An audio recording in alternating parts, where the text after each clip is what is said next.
और यौन शोषण आरोप से घिरे सुप्रीम कोर्ट के रिटायर्ड जस्टिस ए के गांगुली पर बीजेपी में मतभेद उभर रहे हैं।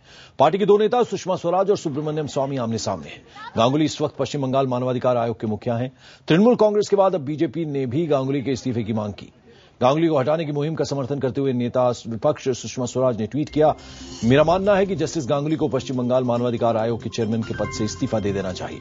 जिम्मेदार पदों पर बैठे लोगों को किसी भी शक से परे रहना चाहिए। यहां आपको बता दें कि कानून की एक छात्रा ने रिटायर्ड जस्टिस ए के गांगुली पर यौन हमले का आरोप लगाया था।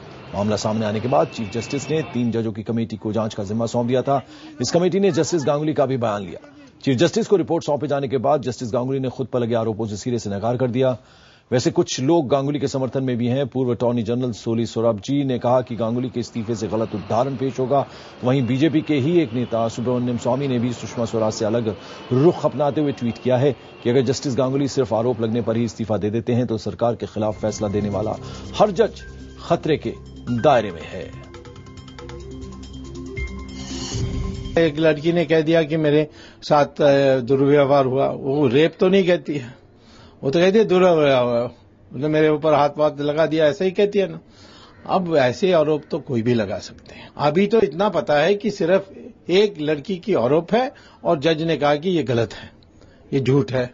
तो अब जब सुप्रीम कोर्ट की जो बैठी हुई कमेटी कहेगी कि हाँ इसमें सत्य है, फिर तो हम भी ये कहेंगे कि भाई फिर तो आपको नहीं रहना चाहिए। और एक तरफ सुब्रमण्यम स्वामी अपनी ही पार्टी की सुषमा की राय से सहमत नहीं है, तो दूसरी तरफ यूपीए में शामिल एनसीपी ने सुषमा के सुर में सुर मिलाया है। एनसीपी नेता तारिक अनवर ने बंगाल मानवाधिकार आयोग से जस्टिस गांगुली के इस्तीफे की मांग की है। सुषमा जी ने इस मामले में ठीक कहा है कि जब वो आरोपित हो गए हैं तो उनसे इस्तीफा लेना चाहिए। जब तक मामले की जांच हो रही है और जब तक के किसी नतीजे पर जांच नहीं पहुंच जाती है तब तक उनको पद पर बने रहना मुनासिब नहीं है।